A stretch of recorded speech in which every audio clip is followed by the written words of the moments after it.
want you to look at something right now. Think of some major goal you want, or maybe it's one you're already working on, and you have experienced a lot of setbacks, a lot of defeats. You've experienced a lot of disappointment. Maybe you've already given up. And maybe you just need a little fire, a little encouragement to get back in the game again. Here's what I want you to look at. There are winners, there are losers, and there are people who have not discovered how to win. And all they need is some coaching. All they need is some help and assistance, just a little support.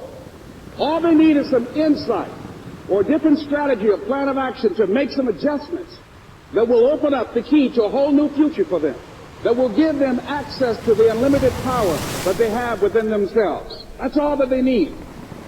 So what I want you to do is think about something you want for you, that's real for you, that's important for you, that will give your life some special meaning and power. And I don't even want you to say, I can do that.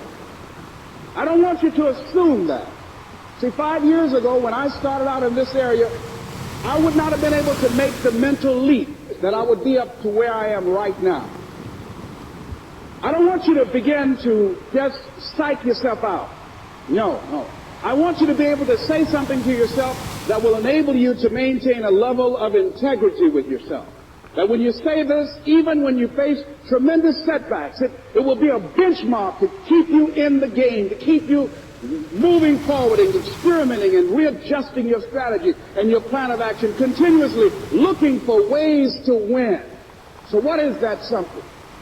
When you got an idea you want to move on, you might not have the money, you might not have the education, you might not have the support or the resources you need. What is that something that can keep us going, that will enable us to act on our dream? What's one of those keys that will begin to help us to discover the secrets to our dream?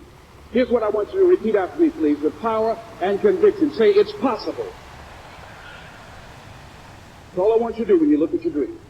Just say to yourself every day, it's possible. Just say that every day to yourself, it's possible.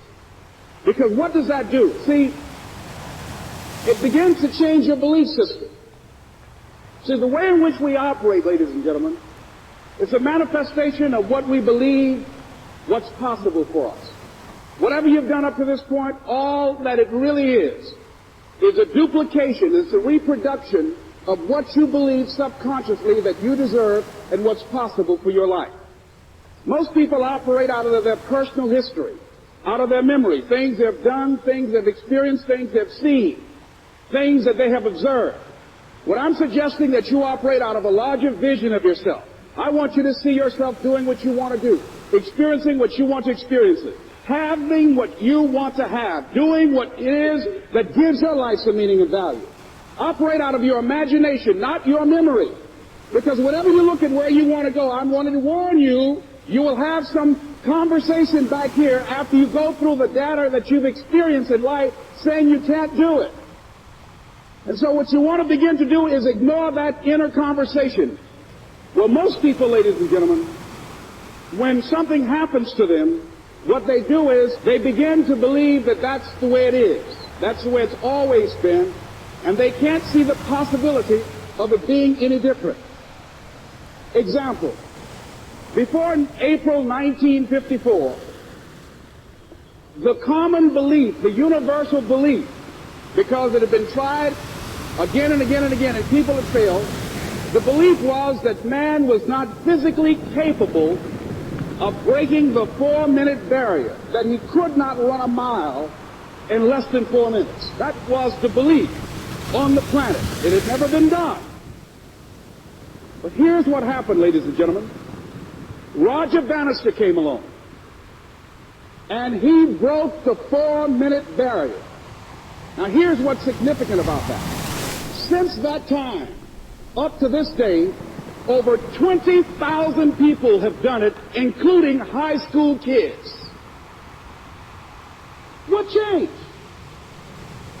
20,000 people. What changed? Here's what happened when they got on the track. They knew it had been done. And because they knew it had been done, there was a new belief about this barrier. about this goal that was unreachable. And those 20,000 people got in the race believing, knowing in their heart that someone had done it, that it's possible that they could do it. And I'm saying that if you know anybody that had some goal, some dream, something they wanted to do, and they did it, then I'm saying that you know in your heart that if someone has done it, then you can do it. It's possible. And that if someone can make their dream become a reality, that it's possible that you can make your dream become reality. And so as you begin to look at where you want to go, beginning to embrace that, it's possible. I'm blessed and highly favored. I've got a lot going for me. I've got some good stuff in me. And it's possible that I can bring my greatness out here in the universe. That I can do what I want to do. It's possible I can write my own book. I can have my own business. I can take the trip and travel around the world. It's possible.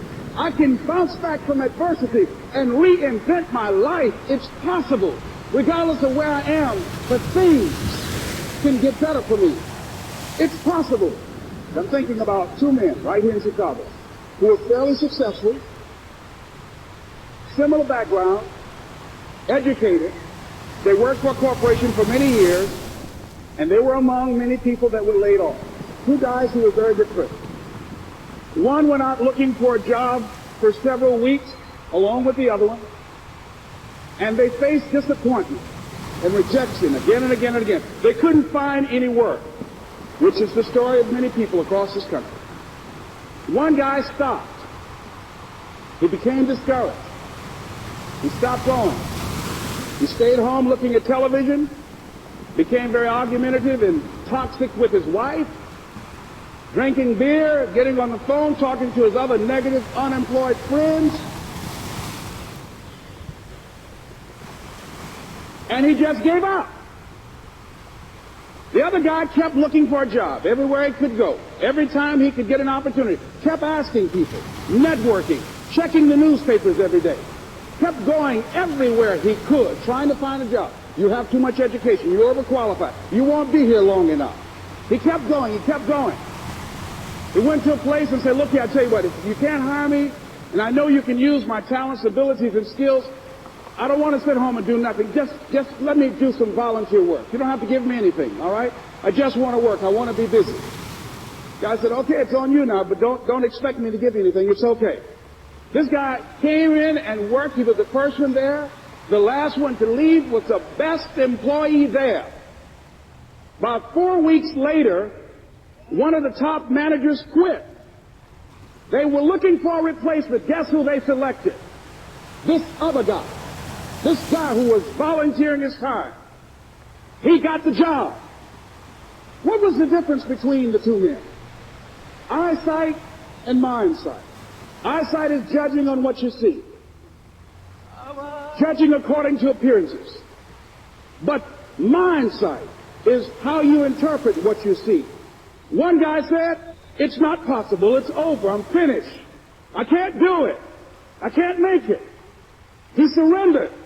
I've faced rejection again and again. I'm not going anymore. There are no jobs out there. But this other guy, he felt that in spite of the no's and rejections, in spite of how bad the economy is, in spite of what the newspapers are saying, that it's possible that somebody somewhere will give me a job. He just kept going, thinking it was possible. And guess what, ladies and gentlemen? That's what we have to do with our dreams.